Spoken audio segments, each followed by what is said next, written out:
இயேசுவே உந்தன் வார்த்தையால் வாழ்வு வளம் பெறுமே.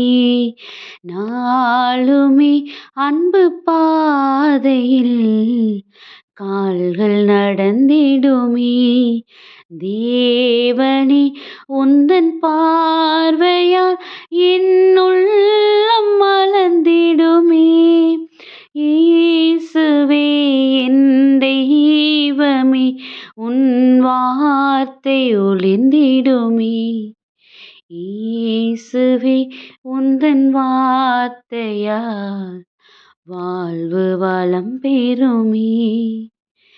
தீமைகள் தகர்ந்தொழிந்திடும் உன் வார்த்தை வலிமையிலே பகைமையும் சுயநலன்களும் இங்கு வீழ்ந்து ஒளிந்திடுமே. நீதியும் அன்பின் மேன்மையும் பொங்கி நிறைந்திடுமே. இயேசுவே என் தெய்வமே உன் வார்த்தை ஒளிர்ந்திடுமே. இயேசுவே உந்தன் வார்த்தையால் வாழ்வு வளம் பெறுமே. ஹாய் குட்டீஸ், எல்லாரும் எப்படி இருக்கிறீங்க? நல்லா இருக்கீங்களா? நம்ம ரொம்பவே எதிர்பார்த்துட்டு இருந்த ஒரு நாள் நமக்கு ரொம்ப பக்கத்தில் இருக்கு, அப்படிதானே குட்டீஸ்? ஏசப்பாவுடைய உயிர்ப்பு பெருவிழாவை நம்ம கொண்டாடுறதுக்கு ரொம்ப தயாராக இருக்கிறோம். நம்ம வீட்லேயும் சரி, நமக்கு தெரிஞ்சவங்க, ஏன் நம்மளும் கூட நம்ம நிறைய ஒருத்தல் செயல்களை செஞ்சு இந்த 40 நாட்களை கடந்து வந்திருப்போம். அதற்கான பலனாக தான் நம்ம இன்னைக்கு உயிர்ப்பு பெருவிழாவை நம்ம சந்திக்கிறதுக்கு நம்ம ரெடியாக இருக்கோம், அப்படிதானே குட்டீஸ்? அதுதான் இன்னைக்கு நம்ம பாடலாகவே நம்ம பாடியிருக்கிறோம். ஏசப்பா உங்களோட வார்த்தையினால என்னோட வாழ்வு வளம் பெற போகுது, அது ரொம்ப தூரத்தில் இல்லை டாடி. நான் உங்களோட வார்த்தைகளை கடைப்பிடிச்சு நான் இந்த நாள் பொழுது வரையிலும் நான் ஃபாலோ பண்ணி வந்திருக்கிறேன். கண்டிப்பாக உங்களோட உயிர்ப்பு பெருவிழா என் லைஃப்லையும் ஒரு பெரியதொரு மாற்றத்தை உண்டு பண்ண போகுது அப்படிங்கிறதுல எந்த ஒரு மாற்று கருத்தும் கிடையாது டாடின்னு ரொம்ப ஒரு சந்தோஷமான ஒரு மனநிலையோட நம்ம இன்னைக்கு இந்த நாளில் இருக்கிறோம், அப்படிதான் குட்டீஸ். அதான் அழகாக பாடியிருக்கவும் கூட செஞ்சுருக்கிறோம். அப்போ கண்டிப்பா அவரோட வார்த்தைகள்ல நம்ம என்னலாம் இந்த 40 நாட்கள் ஃபாலோ பண்ணியிருக்கோம் அப்படிங்கிறத நம்ம ரியலைஸ் பண்றதுக்காக தான் அந்த சிலுவையில் ஏசப்பா பேசின அந்த 7 வார்த்தைகள் நம்ம லைஃப்ல நம்ம எடுத்துக்க வேண்டிய ரொம்ப முக்கியமான விஷயம் அப்படின்னு நம்மளோட பெரியவங்களும் சொல்லியிருப்பாங்க, நம்ம சர்ச்லயும் சொல்லியிருப்பாங்க, அப்படிதானே குட்டீஸ்? ஏன் அப்படின்னா, நம்ம இப்ப பாடினமே ஏசப்பா உங்களோட வார்த்தையினால என்னோட வாழ்வு வளம் பெற போகுது, ஏன்னா அந்த 40 நாட்கள் நான் அதை தான் ஃபாலோ பண்ணியிருக்கேன் என் லைஃப்ல அப்படின்னு நம்ம சொல்லியிருக்கிறோம்ல குட்டீஸ். உண்மையிலேயே நம்ம எந்த விஷயத்த நம்ம இந்த 40 நாட்கள் கடந்தும் நம்ம வாழ்க்கை முழுவதும் கண்டிப்பா எடுத்துட்டு போகணும். அப்படி எடுத்துட்டு போனாதான் நம்ம கடவுளுக்கு விருப்பமான உண்மையான வாழ்க்கை வாழ்ந்துட்டு இருக்கிறோம் அப்படிங்கிறதையும் நம்ம புரிஞ்சுக்கிறதுக்கு தான் இந்த நாள்ல அந்த 7 வார்த்தைகளை உங்களோட நான் ஷேர் பண்ணிக்கணும்னு நான் ஆசைப்படுறேன் குட்டீஸ். அது என்னன்னா, நம்ம ஷார்ட்டாவே நம்ம அதோட நோக்கம் என்னங்கிறத தெரிஞ்சுக்கிட்டு நம்ம இந்த 40 நாட்கள் கடந்தும் இந்த விஷயங்களை எடுத்துட்டு போனோம் அப்படின்னா கண்டிப்பா அவரோட உயிர்ப்பு பெருவிழா நம்ம லைஃப்ல ஒரு மிகப்பெரிய சேஞ்சஸை உண்டு பண்ணும். அந்த சேஞ்சஸ் ரொம்ப டெம்பரவரியா இல்லாம நம்ம லைஃப் லாங் நம்ம கூட இருக்கும் அப்படிங்கிறதுக்கான உறுதியை நான் இந்த இடத்துல சொல்லிக்கிறேன் குட்டீஸ். அப்படி இதில் ஃபர்ஸ்ட் வார்த்தை என்ன அப்படின்னா, பிதாவே இவர்களை மன்னியும் அப்படின்னு சொல்லி ஏசப்பா அந்த சிலுவையில் உயிர் விட போகிற அந்த நேரத்தில் அந்த வார்த்தையை சொல்லுவாங்க. அவரை கொடுமைப்படுத்தி அவரை துன்பப்படுத்தி அவ்வளோ காயப்படுத்தின அந்த மக்களை பார்த்து ஏசப்பா அவருடைய டேடி கிட்ட என்ன சொல்றாரு? தந்தையே, இவர்கள் தாங்கள் செய்யறது இன்னதென்று அறியாமல் செய்கிறார்கள், இவர்களை மன்னியும் அப்படின்னு சொல்றாங்க குட்டீஸ். ஸோ நம்ம லைஃப்ல நம்ம என்ன எடுத்துட்டு போக போறோம் இந்த வார்த்தையிலிருந்து? நம்மளும் கூட நிறைய இடங்கள்ல நிறைய சூழ்நிலைகளை சந்திக்கிறோம். அந்த சூழ்நிலைகள்ல நம்ம சில இடங்கள்ல நம்மளால பொறுத்துக்கவே முடியாம கோபத்தினாலையும் நமக்கு வெறுப்புனாலையும் நிறைய பேரை மன்னிக்க முடியாம நம்ம என்ன பண்ணிட்டு இருக்கோம்? கஷ்டப்பட்டுட்டு இருக்கோம், அப்படிதானே குட்டீஸ்? அப்போ ஏசப்பா சொல்றாங்க, நான் என்னை இவ்வளோ தூரம் காயப்படுத்தின உங்க எல்லாரையும் நான் மன்னிக்கிறேன் அப்படின்னா, நீங்க உங்க கூட இருக்கிற ஒருவர் மற்றவரை ஏன் மன்னிக்கக்கூடாது? ஏன் அத லைஃப் லாங் எடுத்து கொண்டுட்டு போகணும்? அதனால இந்த சிலுவையில நான் உயிர் விடுகிற இந்த நேரத்தில, உங்களுக்குள்ள இருக்கிற அந்த மன்னிக்க முடியாத தன்மைய, அந்த பகைமை உணர்வ நீங்க என்ன பண்ணிருங்க, என்னோட சேர்ந்து சிலுவையிலேயே அடக்கம் பண்ணிருங்க. என்னோட சேர்ந்து அந்த எண்ணத்தை எடுத்து போட்டுட்டு நீங்க இந்த இந்த உயிர்ப்பு பெருவிழாக்குள்ள வாங்கன்னு ஏசப்பா நம்மள பார்த்து சொல்றாங்க குட்டீஸ். 2வதா உள்ள வார்த்தை என்னன்னு பார்த்தீங்கன்னா, இன்றைக்கு நீ என்னுடனே கூட பரலோகத்தில் இருப்பாய்ன்னு சொல்லி அந்த நல்ல கள்வனை பார்த்து ஏசப்பா சொல்லுவாங்க. ஏசப்பாவோட சிலுவையில் அறையப்பட்ட நல்ல கள்வன், இன்னொன்று ஏசப்பாவையே ட்ரிகர் பண்ணுற மாதிரி பக்கத்தில் ஒரு கெட்ட கள்வனும் இருப்பான். ஸோ நல்ல கள்வன் என்ன பண்ணான் அப்படின்னா, அவன் அவன் செஞ்ச தப்பை உணர்ந்துக்கிட்டான். நம்ம தப்பு செஞ்சுருக்கிறோம், அதனால நம்ம இவ்வளோ தூரம் நம்ம இந்த தண்டனை அனுபவிக்கிறோம். ஆனால் இவர் எந்த ஒரு குற்றமும் அறியாதவராக இருக்கிறாரு அப்படின்னு சொல்லி அவர் ரெக்வஸ்ட் பண்ணி கேட்டுக்கிட்டான் ஏசப்பாட்ட. என்ன நீங்கள் பரலோகத்தில் நீ இருக்கும்போது நீங்கள் என்னை நினைவு கூறுங்க அப்படின்னு. ஸோ நம்மளும் நம்ம லைஃப்பில் நம்மளுடைய சூழ்நிலைகளை நம்ம எந்த நிலையில் இருக்கோங்கிறத ஃபஸ்ட்டு உணர்ந்து கொள்வதற்கு ஏசப்பா இந்த இடத்துல அழைப்பு கொடுக்குறாங்க.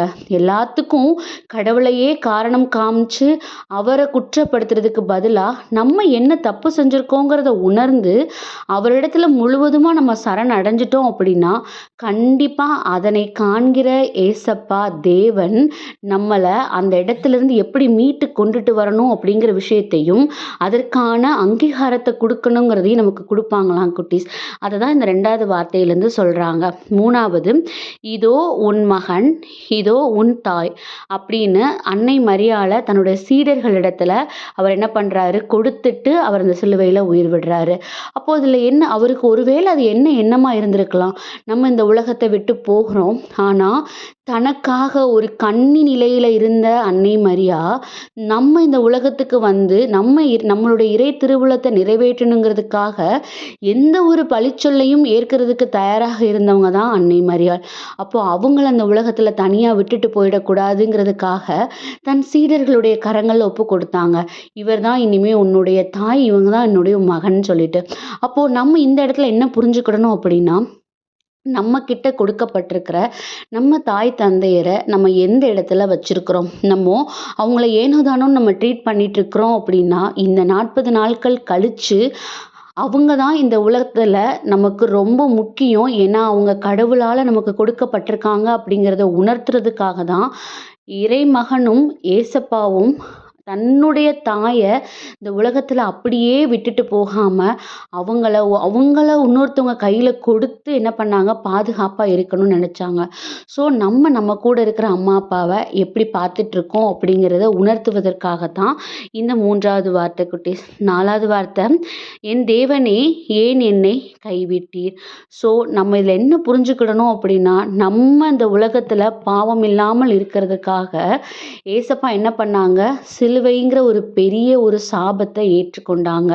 ஸோ நம்ம லைஃப்பில் நமக்காகன்னு யோசிக்கிறத தாண்டி நம்மளை சுற்றி இருக்கிறவங்களுக்காகன்னு யோசிக்கணும். அதனால நமக்கு கஷ்டமே வந்தாலும் கூட ஏசப்பா நமக்கு துணை நிற்பாங்க, நமக்கு கண்டிப்பாக ஹெல்ப் பண்ணுவாங்க அப்படிங்கிற ஒரு எண்ணத்தை நமக்குள்ளே வைத்துக்கொள்ளணும். சுயநல போக்கு நம்ம இடத்துல இருக்கக்கூடாது அப்படிங்கிறது தான் அந்த வார்த்தையில் சொல்லியிருக்காங்க குட்டீஸ்.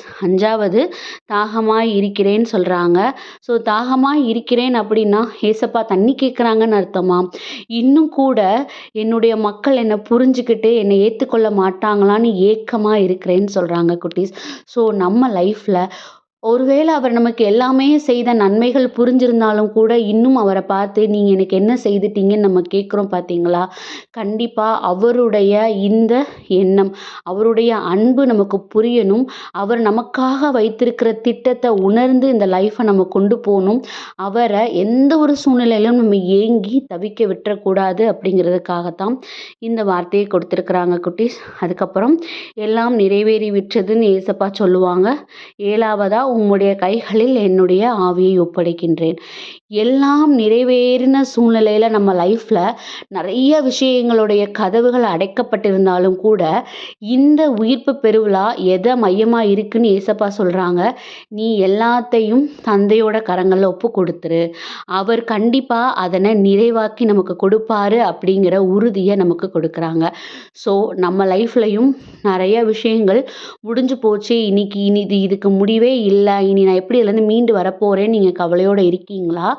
கண்டிப்பா உங்களுடைய இந்த உயிர்ப்பு பெருவிழாவிலிருந்து நீங்க எடுத்து கொண்டு போகிற ஒரே விஷயம், நீங்க அத யாருடைய கரங்கள்ல நீங்க ஹேண்ட் ஓவர் பண்ணிட்டீங்க? தந்தை கடவுளின் கரங்கள்ல ஏசப்பாவின் வழியா நீங்க ஹேண்ட் ஓவர் பண்ணிட்டீங்க ஆல்ரெடி. கண்டிப்பா.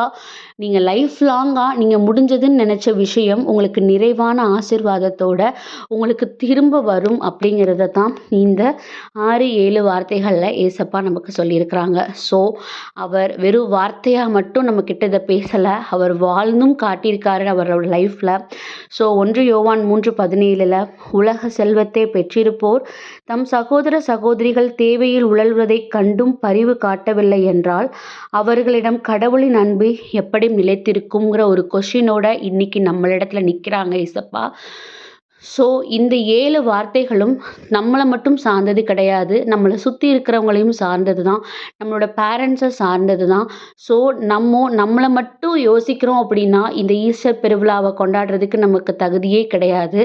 எப்போ நம்மள சுத்தி இருக்கிற ஒவ்வொருவரையும் யோசிச்சு, ஏசப்பா எப்படி அத டீல் பண்ணாங்க, நம்மளும் எப்படி அவர ஃபாலோ பண்ணணும்னு நம்ம நினைக்கிறோமோ லைஃப்ல, கண்டிப்பா இது நமக்கு ஒரு ஃபுல்ஃபில்லான ஈஸ்டரா இருக்கும். அதோட மட்டும் இல்லாம நம்ம லைஃப் லாங்கும் நமக்கு அவர் எப்படி உதவி செய்ய போறாரு அப்படிங்கிற விஷயத்த நமக்கு தெளிவா நம் கண்கள் காணும்படிக்கு இது இது நமக்கு அமையும் குட்டீஸ்.